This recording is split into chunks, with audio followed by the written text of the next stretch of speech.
Well, we're back with another episode of the Zealous Podcast. I'm your host, Rocky Snyder. This week, man, I get to talk to a guy that's been doing things longer than I have, and that says a lot. Sandy Krum is currently the Miami Marlins athletic trainer, but he's been with the Cincinnati Reds, the Pittsburgh Pirates, the Chicago Cubs, and when he wasn't in the major leagues, where was he?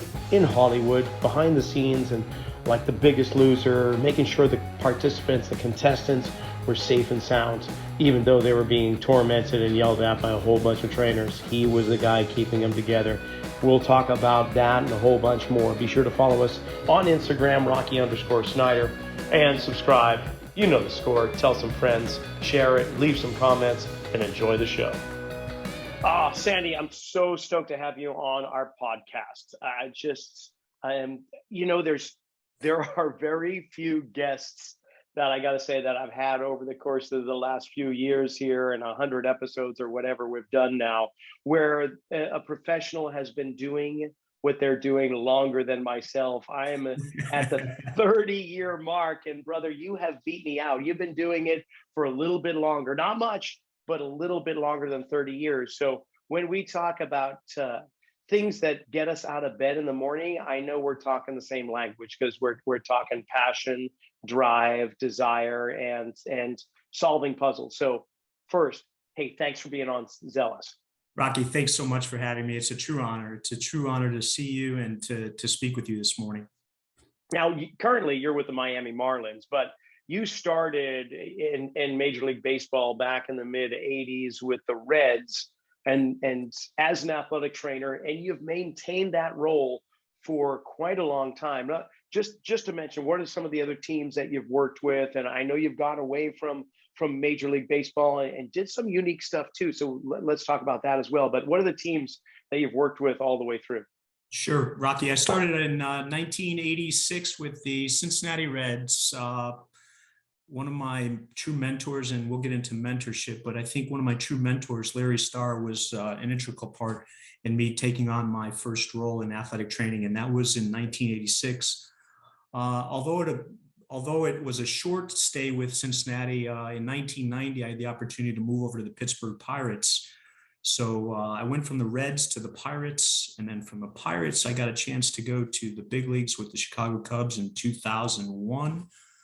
2, 3, and 4. After the 2004 season, I was let go by the club. There were changes made in the front office. It's not like we take stupid pills in our 20th, 25th years.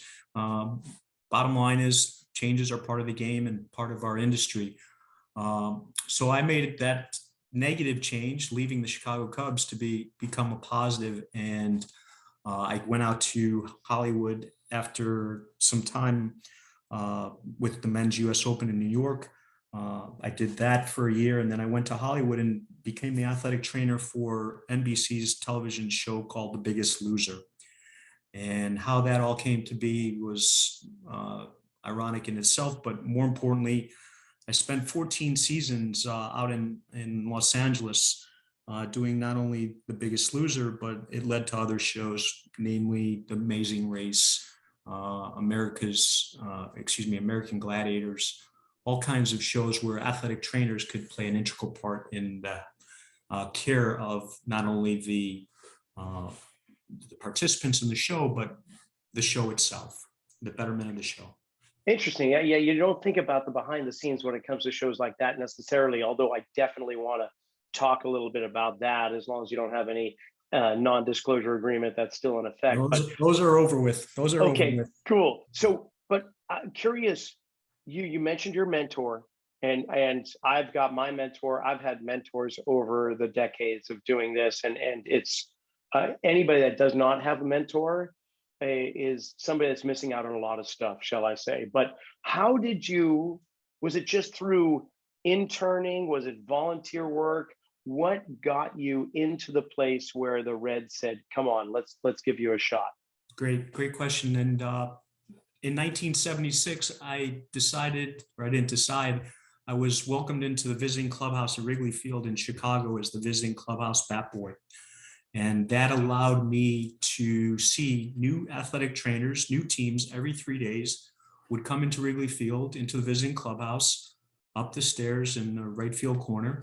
And that's where I said to myself, this is what I want to do the rest of my life. I saw athletic trainers honing their crafts. Now that back then there was only one athletic trainer for each team, and strength and conditioning coaches weren't even thought of. I think Gus Heffling may have been the first that I came across with the Philadelphia Phillies in the 70s or early 80s. But my start getting to know athletic trainers and the athletic training profession started in Wrigley Field in the visiting clubhouse in the 70s. Wow. So wait, I imagine then you grew up in Chicago. I grew up in Chicago. I ran to Wrigley Field. I took the bus to Wrigley Field. I biked to Wrigley Field. I did whatever I could do to get there on a daily basis to just see a game. And then by doing that, I had an opportunity to actually, the Phillies were in town and they won the championship in Chicago, and they needed assistance in the clubhouse, and the security guard motioned for me to go in through the door, up the stairs, and help the clubhouse guy out and pick up bottles of champagne and what have you. And that one night led to me being asked back day in and day out for the remainder of that season, and then 6 more seasons. So I had the job of a kid that a dream. Oh, but then the dream continued. I love this. It's almost like I'm going to cry here. I love stories where just something sparks an inferno. One little element was the tipping point, the last snowflake that started an avalanche. For you, you put this intention, you got this opportunity, and the next thing you know, not the next thing, but you went on this course that eventually brought you back to Wrigley Field. Correct. And now you're working for the organization in the position that you were dreaming to become. Wow. So full circle. And believe me, I had to pinch myself a few times, Rocky. It was quite, it's still to this day, it still makes me, I'm still very humbled about it. I still know my past and know where I came from. But I also understand that, if you have a passion and you want to go get something, go get it. Because there it is. There's the prime example. I wanted to become an athletic trainer for a Major League Baseball team. And at the ripe old age of 11, I knew what I wanted to do, and I went and I did it. And I went and got it. Fantastic. Okay, so that path, where did you go to school for your ATC? Larry Starr was a graduate of Ohio University. Larry Starr said, "You're going to Ohio University." And you know what? Back then in 1970s and the early 80s, there weren't too many schools that offered curriculum programs straight through from start to finish. Ohio University was one of the 26 schools in the country that had a curriculum program back then. Right. And a it was one of the elite, and it still is one of the most elite programs in the country today. Phenomenal.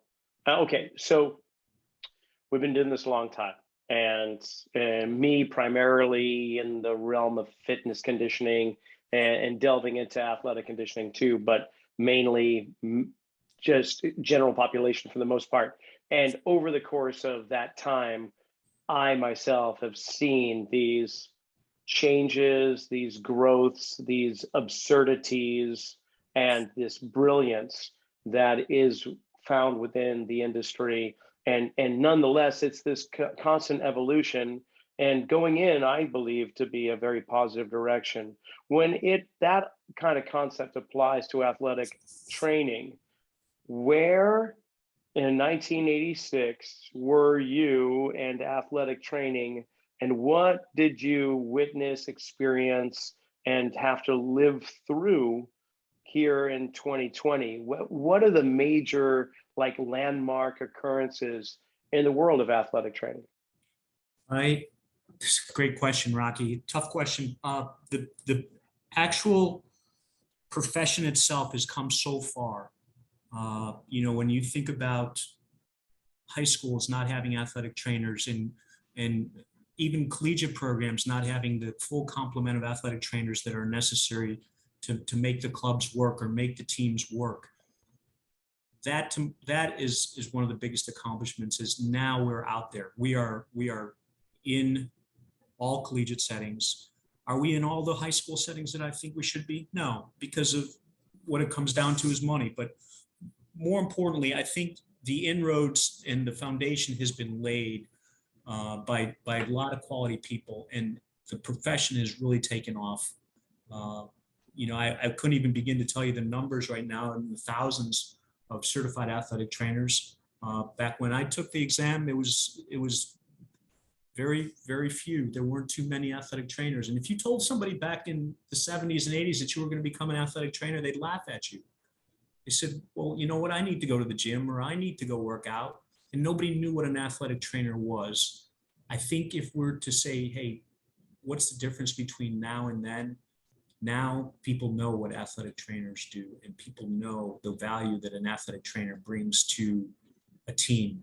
An athletic trainer, the value that he or she brings to a clinical setting, to a hospital setting, to the Navy SEALs, to wherever we are right now. We are all over the place. And it started back then when there were many that thought that this was the profession to get into, but yet there was still a lot of hesitation. Gotcha. And then what about like techniques such as taping? Just has there been, because I remember, I think I got my first CPR certification in 1978, and I get it renewed pretty faithfully every 2 years. And if you look at the changes in CPR, now AED, it's every 2 years. It's new criteria and new protocol and so on. So like taping or your approach to icing, ice baths versus heat. I'm sure you've seen the pendulum swing back and forth, but has there been an evolution in that? Sure. One of the keys to my success, Rocky, is that I'm a hands-on athletic trainer. I need to put my hands on my players. I need to actually feel and palpate and get to know what's really going on. In the years that we're talking about years ago, and I've heard some of your other speakers, yeah, I got away from modalities. I had to get away from modalities. Our modalities, were they there for a reason? Well, we all used hot pack, ultrasound, massage. We were all hummers at one point. But what was the value of that 5-minute treatment? Did we actually help our athletes, or were we just wasting time and catching up on the BS from the night before? The key is what makes you as the athletic trainer successful? How do you take your skill sets and get away from what's being told to us as the key tools that help us in our profession? We were told that ultrasound works because it helps with lymphatic drainage, etc. We were told that ice works. We were told that heat works. And then it's our responsibility as the athletic trainer to go figure it out and to refresh our toolboxes throughout our careers so that we know what works and what doesn't work. And to be able to put ultrasound in the toolbox and keep it there, well, that's great. But does it really help? Does STEM work? Does STEM not work? What really works? And the key to an athletic trainer's success is constantly readdressing what's in his or her toolbox and making sure that you're not walking around with items or using procedures that you shouldn't. Sure. So in your toolbox, what's in Sandy's toolbox right now? What are the things you go to? Knowing my athlete's psyche is probably the number one thing that goes into my toolbox. Wow. Knowing my athlete's psyche is probably the biggest thing that I can stress for athletic trainers, and the ability to succeed over a long period of time is getting to know your athletes. It's not a physical roll of tape. It's not a Band-Aid. It's not a gauze pad. It's not a rubber glove. It's getting to know my players' psyches. Sure, we all have things in our fanny packs, et cetera, but that's not what I'm talking about. I'm talking about the toolbox that makes you, Rocky. What toolbox makes you? What toolbox made me? Yeah, I believe in stretching. I believe in ice. I still believe in ice. Contrary to all the beliefs that have come through over the years, I think it's a great tool and it's a great adjunct, especially with my pitchers that I take care of on a daily basis. Do they all believe in ice? No, they're all coming from different colleges and settings, but I try and bestow upon my athletes the successes that I've had from my toolbox, and then they can take with it what they'd like and put it into their toolboxes and make their own best judgment as to what works best for them. So when you talk about psyche, I imagine you kind of delve into psychology, but do you take continuing education in the realm of understanding the psyche of athletes? Like, are there things out there for you like that? I think you have one of the keys, and is there continuing education? Sure, all of our coursework that we take throughout the years and all of our sessions that we attend, that all plays into the part of psyche. But when I talk about psyche, I'm talking about what individual is presenting on that given day. Meaning, I've got an athlete. One day he's got one personality, and the next day he's got a different personality, and the following day a different personality, and I've got to figure out which personality is presenting that given day. What psyche am I dealing with that given day? And then you go multiply it by 30 players, and then you add the coaching staff. So you have a lot of psyches, and you have to look at each individual. And one of the keys to my success is looking at my players and understanding who's presenting on that given day. Which athlete do I have? And it's not like they have multiple personalities, but the season itself is 162 games plus spring training plus the length of the season just gets to you, and not everybody is the same every given day. Not all of us are the same. So I have to be on point. I have to know which athletes are presenting and what psyche and mindset they're bringing to my training room every day. So do you feel like yourself, you become a chameleon? Do you find that you mirror as a way of connecting, as a way of creating comfort or just, I guess, connection? Do you find that's what you do? That's my connection point, is knowing my athletes, knowing who's presenting, and that allows them to have that trust. And that's what we're all striving for, is trust. We want to have our athletes trust us and our abilities. And how does that come about? That comes about by being proactive in, giving yourself up to them, so to speak, showing that, your cares and your personal life is not as important as theirs, but more importantly, how can I help this individual day in and day out? And I think the biggest part is being in their passenger seat, so to speak. They're the driver. I want to get in their passenger seat, and I want to be able to ride and understand who I'm communicating with that's in the driver's seat. So with that communication comes word choice. And this is something from a coaching's perspective, from support perspective, that I think we probably don't talk enough about, but there's words that emit certain connotations, certain 100%. concepts. Like if somebody came in and saw me and they said they had a bad shoulder, I don't like the word bad, actually. I look at that shoulder potentially as one that has been trying to create a strategy for success, and it's feeling beat up. And therefore it has been a hero or a heroine in trying to get from point A to point B, or for this person to hit a tennis ball across the court or whatever it is. That thing is not bad. It is just needing some help. So, just one example, but are there words that you prefer not to use? Are there words that you prefer to really focus on when working with your athletes? I come right out, and I think that's a great adjunct to this. I come right out and ask my players, hey, let's talk about pain versus soreness.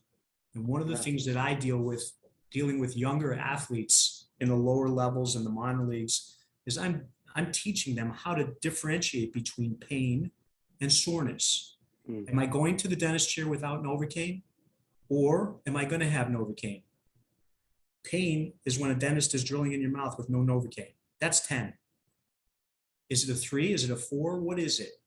And I have to figure out quickly what verbiage that athlete's using, because you have to understand, I'm seeing these players day in and day out. So there are key words that, as you so well spoke, there are key words that actually pop into my head and say, these are the words that I really don't want to hear today. And these are the things that I really don't want to, address. And I'll let the player push the buttons to determine whether or not we need to keep going further. But more often than not, they've figured it out. It's not pain, Rocky, it's soreness. And all they need is a little attention. And more often than not, just a little attention is going to get that arm or that shoulder back to where it needs to be, so that that player's able to do what he needs to do or she needs to do on that given day. So I think as an athletic trainer, the ability to differentiate between pain and soreness and having your athletes aware of those two differentiations, that's really important. Well said. Well said.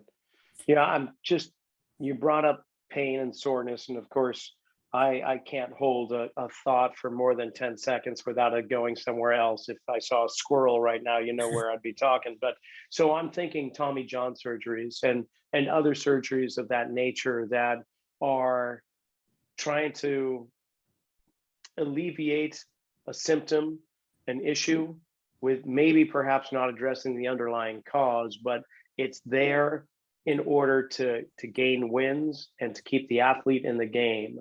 And at one point in time, not too long ago, we were seeing these types of surgeries happening at younger ages, before the majors, before college, heck, even before high school in some cases.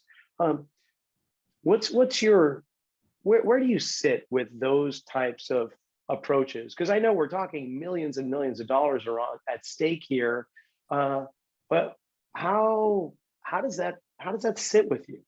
I come to work every day hoping and praying that we don't have a major event.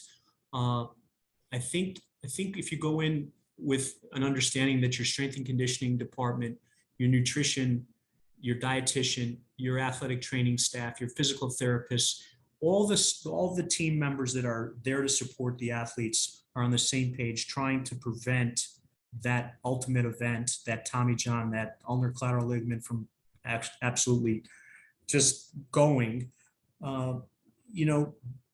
Is it part of the game? Yes, it's part of the game. Is it greater than it was years ago? Of course it is, because the volume has increased tremendously in our profession. The amount of throwing that actually takes place, Rocky, is got to come down before these events come down.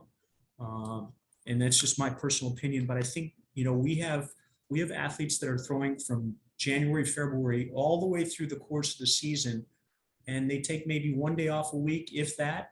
The volume has to come down, in my opinion. And the other thing is, are we stressing to our little league athletes and our parents and pressuring our little league kids to do things that their bodies just aren't capable of doing?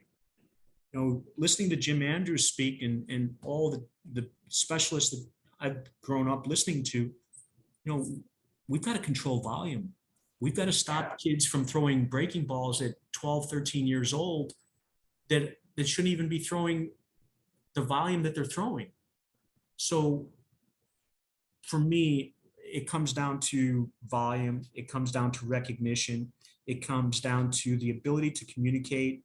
And more importantly, we are, the goal of an athletic trainer is the care and prevention of athletic injuries. Most of us can take care of, the acute trauma, but the prevention, that's the key. That's the key for our profession. How do we prevent? How do we prevent? And that's through education, through proactively, getting out there and getting the message out that, hey, maybe the volume is too great. Maybe we need to back off. Maybe we need to do our manuals on a different day instead of the day that you pitched. Maybe we do them the following day. Maybe we don't do manuals at all, and we rely on simple ball drops and body blade. But what are we trying to accomplish with our athletes? That's the key. Is it's all about prevention. It's all about understanding that we have we play an integral part in these athletes' lives. I think it's important that we speak our part instead of holding back our thoughts. So, the athletic trainers that, are just accepting of the protocols, I think it's important to share our knowledges with each other to make that athlete become aware that sometimes the volume is not important. Take a couple days off middle of the season. Doesn't matter. It's not going to kill you. It's not going to hurt. In fact, it might do you good. And then after they take the days off, then and only then do they realize, you know what, you were right. Thank you for that. And that allowed them to make that next start, or that allowed them to make that next relief appearance. And I'm talking about pitchers, but more importantly, we can't neglect the fact that our infielders and our outfielders have shoulder problems as well. So it's, for me, it's about maintaining the volume and also recognizing who we're dealing with, what position we're dealing with, and where we are in the course of the season. Yeah, unfortunately, I think we're going to see an even greater occurrence of orthopedic issues such as that, just because of the emergence of the single sport athlete in youth sports. Like, we have year-round travel baseball in this community here, and that's what some kids, that's what they do. They live for it, they love it, they live it, they breathe it. Of course, you want to encourage that, but if they're starting out and doing year-round baseball with maybe a 1 month off potentially around Christmas time, and then they take that into high school, into college, by the time they get up, potentially if they make it all the way up to your world, the wear and tear, the overusage is just astronomical. So and combine that with the reduced activity level on the whole that our culture experiences, with the increase in technology and labor-saving devices, we're in this perfect storm for more issues like that. So it's good to have the support crew there, and what a wonderful world it would be to have crew, that the teams that you have and the professionals that support your athletes, to actually be at those lower ranks all the way down to Little League. So crazy. Sandy, I'd love to just spend a minute talking about Hollywood, because compare and contrast Major League Baseball and Hollywood. Go. So, Craig, it's not that easy. In 2005, I was asked to come out to Hollywood by Dr. Robert Huizinga to join him in the NBC production of the television show called The Biggest Loser. And it comes to me by the way of my Gatorade representative for the Cubs, who offered the position. He was a former athletic trainer for the Oakland Raiders, and the physician for NBC television was the former team physician for the Oakland Raiders. And Rob Huizinga, Beverly Hills doctor, brilliant man, called me one day and stated that he wanted me to come out to California to interview for the television show. I laughed at him in the phone. Here I am, one day I'm treating Sammy Sosa and Moises Alou and Kerry Wood and Mark Pryor and Greg Maddux. And now you want me to come from that spectrum and come and deal with the least healthy individuals in America. And I thought to myself, they don't teach this in Claps and Arnheim. They don't teach this in any of the textbooks that I've read. Chad Starkey's a great writer. He wrote all the athletic training textbooks, but they never taught me how to deal with a 450-pound person. And how do I deal with that psyche? So I caught the flight that they asked me to catch. I flew out to Los Angeles. They taught me about the show, and they introduced me to the show. And they said, "What do you need?" And I said, "I need to make an athletic training room." There were a couple thoughts, Rocky. One, I could go out to Hollywood and be an athletic trainer and just throw out bags of ice on and just collect a paycheck. That wasn't my goal, and that's not my makeup at all.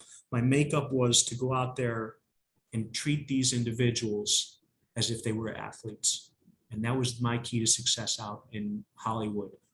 Most obese individual, I told that individual, you know what, you are an athlete. I am going to make you an athlete. And slowly but surely, we'd go on a walk and I'd throw a ball back and forth between he and myself, and we'd walk the course miles and miles, and I'd just play catch with them. But you know what? They had no direction. These people had no direction. The only direction they had, Rocky, was their addiction. Their addiction led them to where they were.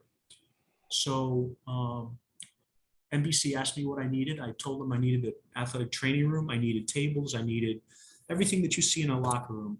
And slowly but surely, not slowly, very quickly, an athletic training room was built on the set for NBC's Biggest Loser. And sure enough, I took care of those contestants, if you will, 300 plus through 14 seasons, day in and day out. And I treated them and I assured them that they were athletes, and those people became athletes. When they left the show after 6 months, they were athletes and they understood where I was coming from. So that's got to feel great. I mean, that's got to be so rewarding for you. Yeah, I have a lot of good memories inside. I know that what I did out there was for the betterment of not only the 300 that I was dealing with, but the volumes of Americans that were watching the show every Tuesday night. The end goal is you treat people like people. You treat people with respect. And then I take my added knowledges in sports medicine and I bring it into that environment, and I can teach a person how to become an athlete. What is pain? What is soreness? What's acceptable? What's not acceptable? You have to understand that these individuals that we had came to us with shopping bags, Rocky, of medications and vitamins and pills and powders and creams. Wow. And they walk off the bus the first day, and I kind of laughed inside. I'm like, this is what's making these people live. And then as the show progressed in its first few weeks, we removed almost all those medications from everybody. The best feeling is when a contestant or cast member from The Biggest Loser left. After 6 months, he or she was off of all their meds. Not one individual was on any medications when they left the show. No kidding, really. So all the everything, the vitamins, and we gave them allopurinol prophylactically for the gout. That was it. And that was the only medication. If they wanted to take an Advil here and there, but all the cholesterol and, the lipids and, all the meds, those are all gone. All the coronary medications gone. And it was only because exercise allowed the individual to progress to the point where they didn't need those medications anymore. Exercise and diet. Exercise and diet. Phenomenal. Okay, then if you could compare the rate of injury, the rate of issues in the tissues, shall we say, for your MLB players and even USTA to those contestants or participants, what was that like? Did you see just the same rate of injuries and issues? Was it much greater because they were so deconditioned and so heavy? What was that like? Were you just speed dating with athletic training on that show or what? So the first 6 weeks were really critical.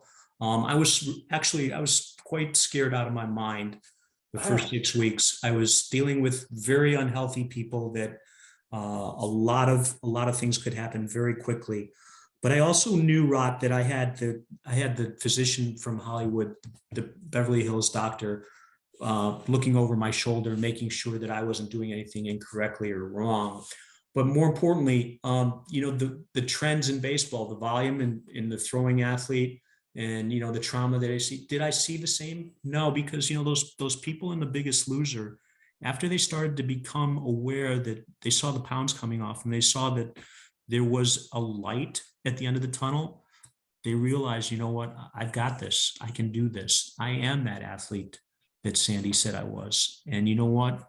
There was coaching coming from not only the trainers, there was a team doctor, there was myself, there were producers, but more importantly, these people walked away knowing that they could accomplish whatever they wanted to accomplish. And they didn't need the medications, and they didn't need all the extra help that people have been telling them because it was the easiest way. But as far as rates of injury, did I see a higher rate out there? No. After they started to get comfortable with the program and, they started to take care of themselves maintenance-wise throughout the course of the show, they realized that it's achievable. And, health is a miraculous thing if you actually, apply yourself and get rest and eat right, and the things that we can control, if they can follow those, then those injuries go away. Well, I really appreciate you sharing that, because when thinking back to watching some of those episodes, because I think it was a very popular show and a lot of people watched it, you got this sense, one, the editor or producer wants you to see a certain storyline. And so you're not seeing the whole picture. You're seeing what they want you to see. And you don't get to see behind the scenes. You don't get to see the support. What you get to see is this person struggling, collapsing, crying, reaching their bottom, while somebody is either encouraging or screaming. And eventually there's this transformation. But to actually know that there was really beautiful support, professional support, it lends so much more legitimacy, maybe credibility, just comfort, if nothing else. So, if we could switch over to aspiring athletic trainers, because I know before we started recording this, one of the things you are so passionate about is the educating of younger athletic trainers who are trying to come on the scene. What kind of advice, what kind of things do you do to encourage? What if you had some time just to talk about that? I'd love to hear it. Sure. So when I speak to college students and athletic training students, I want one message to get through to them, and that's this profession is doable. This profession, athletic training, is a doable profession. Now, is everybody going to make it to do Biggest Loser type shows and, get into Major League Baseball? No. A lot of athletic trainers are going to end up in clinical settings or physician offices, or a setting that's not as glamorous as the route that I've chosen. But more importantly, the profession is doable. So when I talk to young athletic trainers, I give them the examples of me starting as an 11-year-old bat boy in Wrigley Field. I give them the examples of how my Gatorade representative for the Cubs allowed me to come to Hollywood to work for a big television show. The profession is doable, but you as an athletic trainer, me as an athletic trainer, you as a strength and conditioning coach, we have to stay up. We cannot rely on what we learned in our 70s and 80s and years ago. So one of the things that I tell these young kids is you've got to keep up, but at the same time, the profession is doable. I give keys to success to each one of them. I want these young kids to realize that, what? Hey, if this profession can do it, what it's done for me, then it can do the same for you. But I also have a message that states the following. If you don't really want to be committed to the profession of athletic training, get out. And when I say get out, I mean move aside, let somebody else in that really has the passion and the desire.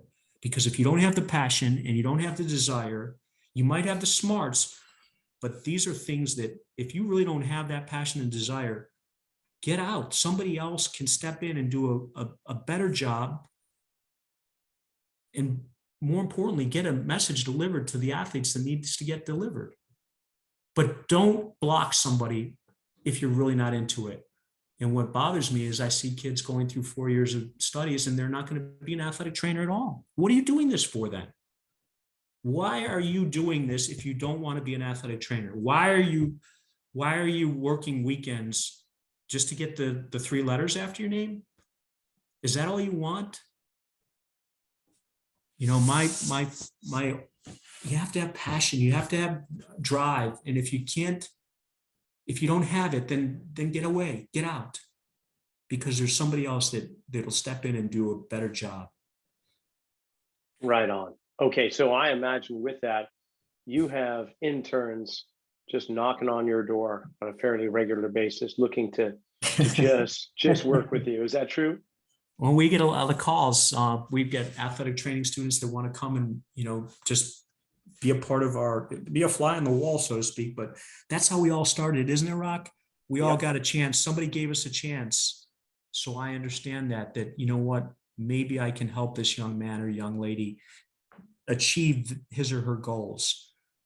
and maybe I can do my part. And if each one of us has that mindset, whether you as a strength and conditioning coach trying to teach a young intern, hey, this is the correct form and technique and breathing this way and versus that way, etc. I'm doing the same thing with athletic training students, but I'm giving them years of experience. And do I actually go by what's on page 656? No. The answer is not always in the textbook. I didn't learn everything I know from a textbook. In fact, more often than not, most of my stuff was learned hands-on. I watched somebody do it, I liked it, and it worked, and I kept it in my toolbox. But the one thing that I do well is I get rid of the things that don't work very well. Got to get rid of the stuff that's not just going to clog you up. Yeah, great advice. Just purging what's not working, focusing on what does, looking for more. Sandy, this has been fabulous. I really appreciate it. This is a fun conversation. I could keep going. I'd love to do it again. Yeah, maybe we'll just do a part 2 sequel. Who knows? That would be great. And maybe during the off season or something, because you guys are still going strong right now. But I just can't thank you enough for spending some time with me and chatting. Rocky, thank you so much for everything you do as well. Man, time flies by when you're having fun. That's a wrap for this episode of the Zealous Podcast. I just can't thank Sandy enough for coming on. I know I thank everybody at the end of the episodes, and as well as the Miami Marlins organization for allowing him to come on and giving us some time for his expertise, experience, and just insight on the world of athletic training. But I don't know, there was something special about that conversation, and I know I found myself a new friend and colleague. So go out there and make yourself your own friend and colleague. Get a mentor. Check out his website, sandykrum.com. And all the information's in the descriptions below. In the meantime, follow us on Instagram if you have yet to, @Rocky_Snyder. And to subscribe, share it, make a comment or two. We'd love to hear back from you. Till next week, make it a good one.